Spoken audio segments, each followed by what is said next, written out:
नमस्कार। हम पढ़ रहे हैं कक्षा 10 की तीसरा पाठ, प्रश्नावली है 3.4। पाठ का नाम है दो चरों के रैखिक समीकरण। दो चरों मतलब एक ऐसा समीकरण बनेगा जिसमें सिर्फ दो चर होंगे, दो ABCD के कोई भी शब्द हो सकते हैं। हम चौथा प्रश्न 3.4 का दूसरे प्रश्न का पहला प्रश्न पढ़ेंगे। वो लिखा हुआ है, यदि हम अंश में एक जोड़ दें तथा हर में से एक घटा दे तो भिन्न एक में बदल जाती है। यदि हर में एक जोड़ दे तो यह 1/2 हो जाती है। वह भिन्न क्या है? तो भिन्न का मतलब कोई भी दो अंक होंगे तो हम उनको चर पद मान लेते हैं, एक x और एक y। तो माना भिन्न का अंश है x और हर है y। तो पहली स्थिति उसने क्या बोली है कि हम अंश में एक जोड़ दें और हर में से एक घटा दें। तो अंश में एक जोड़ दिया और हर में से एक घटा दिया तो भिन्न हो जाती है 1। अब 1 होने का मतलब 1/1 लिखो या 1 लिखो, एक ही बात है। जब मैं इसको सोल्व करूंगा तो ये y-1 बराबर के इधर आएगा तो इस 1 से गुणा होगा और ये x+1 इधर ही रह जाएगा। तो x+1 बराबर y-1। इस y को इधर लेके आऊँगा x - y और ये 1 इधर आएगा तो ये भी माइनस का, ये खुद माइनस का, तो माइनस के 2 होंगे। एक स्थिति तो ये होगी। दूसरी स्थिति क्या बोली, यदि हम हर में एक जोड़ दें, सिर्फ हर में जोड़ना है, अंश में नहीं जोड़ना। तो अंश तो ऐसा कैसा, हर में एक जोड़ दिया तो वो बन जाती है 1/2। तो 1/2 अब की बार ये y+1 इधर गुना होगा और ये 2x से गुना होगा तो 2x बराबर y+1। अब जैसे ही y इधर आएगा तो 2x - y और 1 को इधर रख दो, 1 समीकरण ये हो गया, 1 समीकरण ये हो गया। इन दोनों को यहाँ लिखेंगे। हमें पता है या तो x कटना चाहिए या y कटना चाहिए। तो x तो बराबर ही नहीं है तो कैसे कटेगा, y बराबर है तो ये कट सकता है, लेकिन दोनों के चिन्ह सेम है, यही माइनस का यही माइनस का, तो इसको प्लस का करना पड़ेगा। तो इसको प्लस का किया तो फिर इसका भी चिन्ह चेंज होगा, इसका भी चिन्ह चेंज होगा। ये कट गए, ये प्लस का ये माइनस का, तो माइनस के x बच गए, ये माइनस का ये 1 भी माइनस का हो गया तो माइनस के 3 हो गए। अब -x बराबर -3 है तो x को इधर ले आओ और 3 को इधर ले आओ, यानी x बराबर -3 हो गया, या फिर माइनस से माइनस ऐसे कट गया। अब ये x का मान जो 3 है वो समीकरण नंबर 1 में रखने पर, 1 कौन सा है, ये है।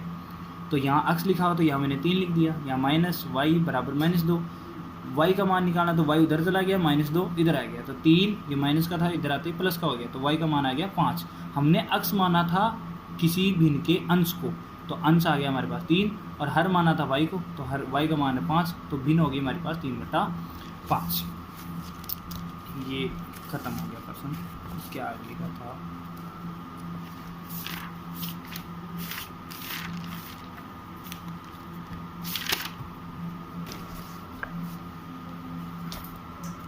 इसके आगे है 3.2 का दूसरे प्रश्न का दूसरा।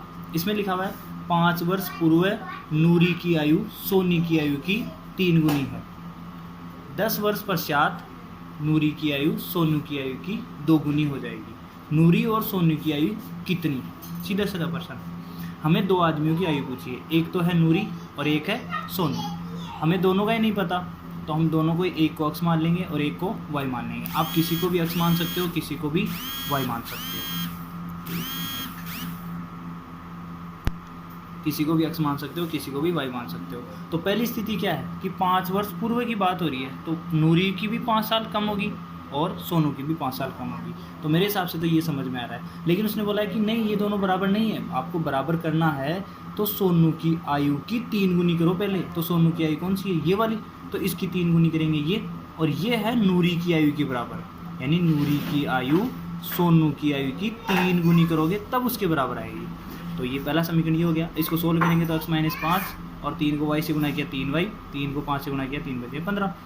3y इधर आया तो x - 3y, ये प्लस का तो इधर आके माइनस का हो गया, ये 5 इधर है माइनस का, उधर जाके प्लस का हो जाएगा, तो प्लस का 5 और माइनस के 15, तो ये माइनस के 10 बचेंगे। फिर दूसरी स्थिति क्या बोल रही है कि 10 वर्ष पश्चात, तो अभी नूरी है x साल की, तो 10 साल बाद में ये हो जाएगी x + 10 साल की, और सोनू जाएगी y + 10 साल की। क्या ये दोनों बराबर है? तो हम बोलेंगे ये दोनों बराबर नहीं है। क्यों नहीं है? क्योंकि उसने बोला है कि 10 वर्ष पश्चात नूरी की आयु, किसकी आयु, नूरी की आयु, यानी ये वाली आयु इस सोनू की आयु की दुगनी है।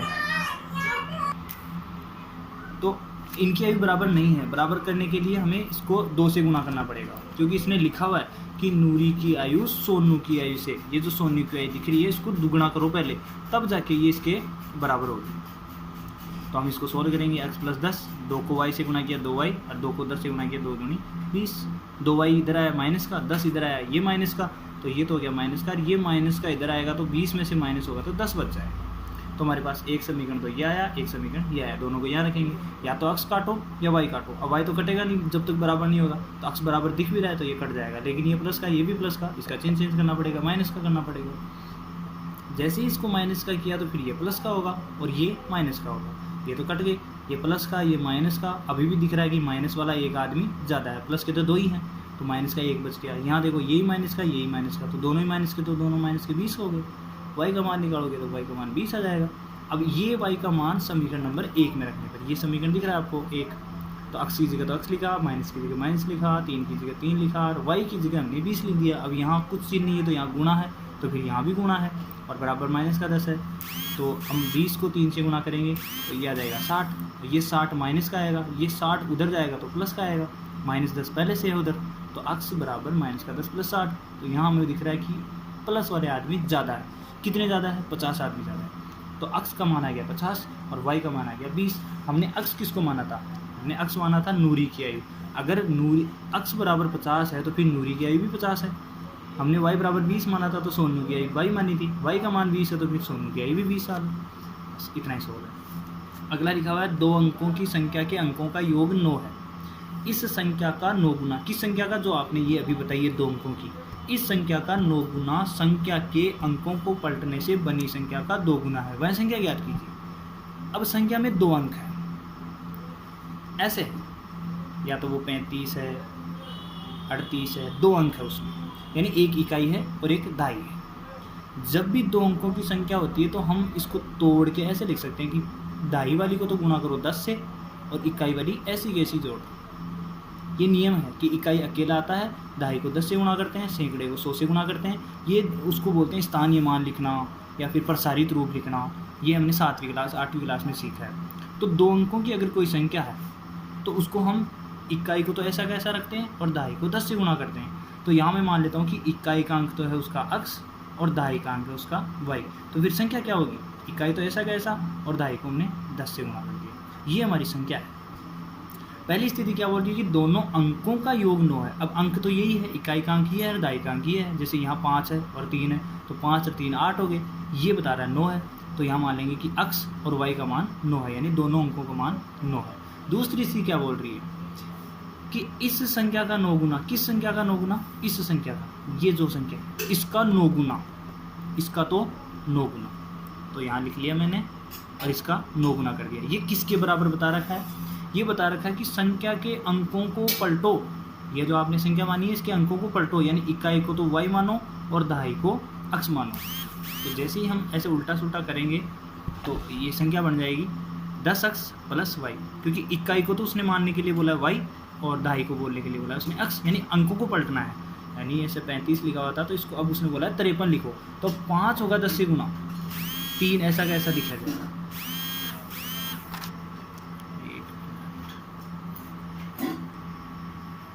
तो हमने इसको ऐसे उल्टा कर लिया, तो ये हो गया जो इकाई माना था उसको तो हमने दहाई मान लिया, जो दहाई माना था उसको इकाई मान लिया, तो ये उल्टी होगी।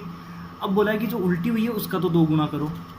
ये जो संख्या आपने उल्टी की है इस संख्या के अंकों को पलटने से बनी संख्या का 2 गुना, ये जो बनी है संख्या अभी अभी ये संख्या बनी है इसका तो 2 गुना और पहले वाली संख्या का 9 गुना, ये बराबर है, तो हमने भी बराबर कर लिया।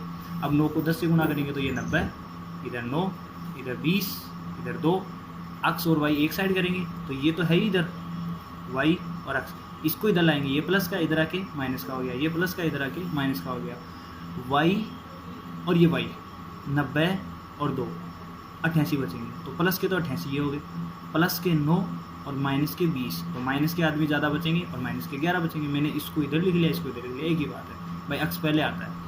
इन दोनों में से मुझे दिख रहा है 11 इधर भी गुना हो रहा है, 11 इधर भी गुना होता है, 11 मैंने कॉमन लिया, माइनस का 11 कॉमन लिया, तो ये पहले माइनस का था और माइनस आदमी मैंने बाहर बैठा दिया, तो ये अक्स किसका हो गया? प्लस का। ये 88 प्लस के थे लेकिन मैंने माइनस बाहर लिया है तो यहाँ पर फिर माइनस आएगा। अगर आपको फिर भी विश्वास नहीं हो रहा तो -11 को वापस -8 से गुणा करके देखो, 88 ही आएगा।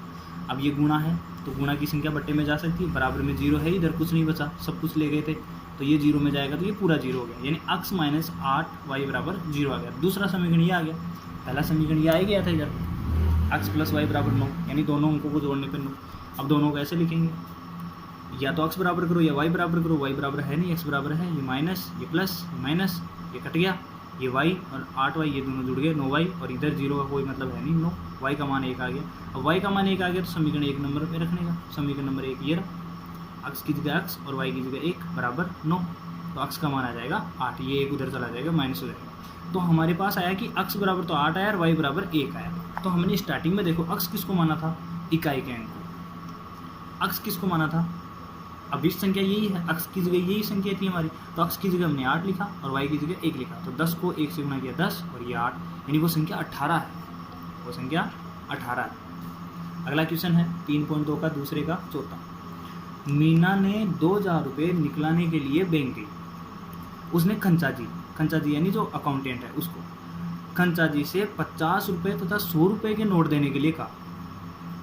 मीना ने कुल 25 नोट प्राप्त किए, 50 के 100 के कुल 25 नोट है उसके हाथ में और उनका मूल्य है 2000। ज्ञात कीजिए कि उसने 50 रुपये के 100 रुपये के कितने कितने नोट प्राप्त किए। तो मुझे सीधी सी गणित ये आ रही है, समझ में आ रही है कि 50 रुपये के भी नोट है और 100 रुपये के भी नोट है, लेकिन मुझे नहीं पता कि 50 के कितने हैं 100 के कितने हैं। तो मैं मान लेता हूँ कि 50 रुपये के नोट है x और 100 रुपये के नोट है y, ठीक है। तो पहली बात तो यही बता रहा है कि कुल नोट 25 है, यानी 50 वाला और 100 वाला अगर मैं कुल नोटों की संख्या जोड़ूँ, जैसे मैं बोलूँ कि यहाँ 50-50 के नोट है 20 और 100 के नोट है 5, इन दोनों को जोड़ूंगा टोटल 25 नोट आएंगे।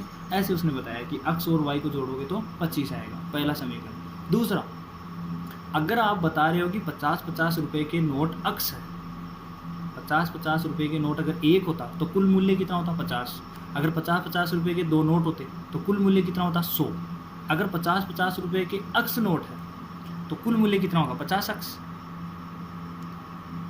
ऐसे ही अगर 100 रुपये के अब y नोट है तो कुल मूल्य कितना होगा 100y। लेकिन हमने बताया कि मीना के पास 2000 से ज़्यादा नहीं है ना 2000 से कम है, तो 50-50 के नोटों का मूल्य हुआ 50x, 100 रुपये के नोटों का मूल्य हुआ 100y और कुल मिला के हो गए 2000। तो इन दोनों में तीनों में मुझे दिख रहा है कि 50 का भाग जा सकता है, इसमें 50 का भाग दिया तो एक बार, इसमें 50 का भाग दिया तो 2 बार, इसमें 50 का भाग दिया तो 40 बार। तो एक समीकरण तो ये आ गया था पहले और एक समीकरण ये आ गया। इन दोनों को यहाँ लिखेंगे, या तो x कटेगा या y कटेगा। मैं सिर्फ एक ही विधि बता रहा हूँ, विलोपन वाली विधि, इसमें बाकी विधियाँ भी होती है, प्रतिस्थापन भी होती है, पूर्ण वर्ग भी वज्रगुणन भी होता है और एक ग्राफी विधि भी होती है, वो हम बाद में देखेंगे अगले वीडियो में। तो यहाँ मुझे दिख रहा है x बराबर दिख रहा है, ये प्लस का है ये माइनस का, बस इतना ही काम करना है। तो ये माइनस का होगा तो फिर इसका भी चिन्ह चेंज होगा, इसका भी चिन्ह चेंज होगा, ये तो कट गए। ये प्लस का है ये माइनस का है तो माइनस का अभी भी एक ज़्यादा है, ये प्लस का है ये माइनस का है तो माइनस के ज़्यादा बच के 15, तो ये माइनस का तो y बराबर 15 आ गया। अब y 15 किसी भी समीकरण में रख सकते हो आप, हम रखेंगे समीकरण नंबर 1 में। तो x लिखा, प्लस लिखा और यहाँ 15 लिखा और बराबर 25 है तो 25 लिखा। x का मान निकालना तो 15 उधर चला जाएगा, तो 25 में से ये माइनस के हैं, इधर प्लस के हैं, उधर जाके माइनस के हो जाएंगे, तो 10 बचेगा। अब x का मान 10 आया, x हमने किसको माना था 50 रुपये के नोट, इसका मतलब 50-50 रुपये के नोट उसके पास 10 है। y बराबर कितना आया 15, हमने y किसको माना था 100 रुपये के नोटों को, यानी y 100 रुपये के नोट कितने आए उसके पास 15। अब हम चेक भी कर सकते हैं, अगर 50-50 रुपये के नोटों की संख्या 10 है तो कुल रुपये कितने हो गए 500। भाई एक नोट 50 का है और 10 नोट है ऐसे, तो कुल रुपये कितने हो गए 500। अगर एक नोट 100 का है और ऐसे 15 नोट है तो कुल रुपये कितने हो गए 1500। अब देखो रुपये तो कितने टोटल 2000 और इधर नोटों की संख्या जोड़ोगे 10 और 15 25, यानी ये प्रश्न हमारा सही है। ऐसे हम अगला देख लेते हैं। अगला लिखा हुआ 3.2 का दूसरे का 5वां क्वेश्चन। किराए पर पुस्तकें देने वाले किसी पुस्तकालय का प्रथम 3 दिनों का नियत किराया है, मतलब आप कितने भी दिन ले जाओ, अगर आप 10 दिन लेके जाते हो तो उसमें से 3 दिन जो शुरू के 3 दिन हैं उनकी वैल्यू फिक्स कर रखी है उन्होंने, भाई 80 रुपया तो देना ही पड़ेगा, बाकी जो दिन है उनके फिर दिन के हिसाब से पैसे कर रखे हैं, तथा उसके बाद प्रत्येक अतिरिक्त दिन का अलग किराया है। सरिता ने 7 दिनों तक एक पुस्तक ली, अब 7 दिनों तक लेगी तो 3 दिन का तो फिक्स है और बाकी 4 दिन है उसकी रेट अलग है, 4 दिन की उसने 27 रुपये दिए। जबकि सुशी ने इसी एक पुस्तक का या कोई दूसरी पुस्तक ली होगी 5 दिन लेके गई, तो 5 दिन में से 3 दिन तो उसका फिक्स किराया है और 2 दिन का अलग किराया है। रखने के लिए उसने 21 रुपये दिए। नियत किराया तथा प्रत्येक अतिरिक्त किराया दिन का किराया ज्ञात कीजिए।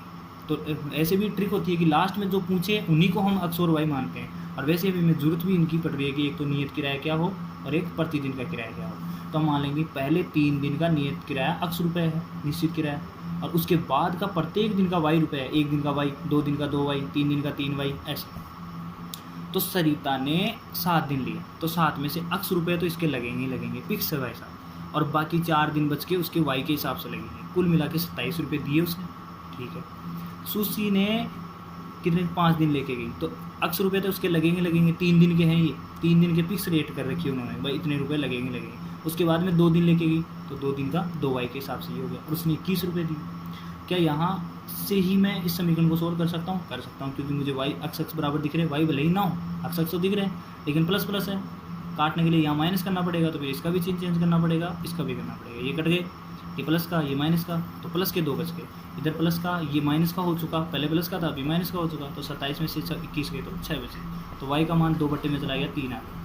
अब वाई का मान 3 आया, तो या तो इस समीकरण में रखो या इसमें रखो, मैं ऊपर वाले में रख देता हूँ। तो अक्स का तो अक्स, प्लस का प्लस, 4 का 4, और यहाँ वाई है तो यहाँ 3 लिख दिया, और बराबर 27। 4 को 3 से गुणा किया, जब कोई चीज़ नहीं होता तो गुणा होता है, 4 3 12, 12 उधर जाएगा, प्लस का 12 है, उधर जाएगा तो माइनस का 12 होगा, 27 में से 12 गए तो 15। अक्स का मान तो आया 15 और वाई का मान आया 3। हमने अक्स किसको माना था? पहले 3 दिन का किराया, तो पहले 3 दिन 15 रुपये, तो लाखसी, उसके बाद में प्रत्येक दिन का 3 रुपये है। तो अब आप खुद जोड़ो, अगर कोई आदमी 5 दिन किताब लेके जाए तो 15 रुपये तो उसके फिक्स हो गए, 15 तो लगे। अब बाकी जो 2 दिन बच गए उसके फिर 3 रुपये के हिसाब से लगेंगे, तो 6 रुपये ये हो गए। अब 15 और 6 कितने हुए? 21, यानी इसकी बात सही है भाई, इसने 21 रुपये दिए, सही बात है। इसका देखो 7 दिन तक लेके गई, तो 7 दिन में से 3 दिन का तो 15 रुपये फिक्स है, बाकी 4 दिन बच गए, तो 4 दिन के फिर 3 के हिसाब से, तो 4 3 12 और 15, ये देखो ये 27, ये भी 27 हो गई।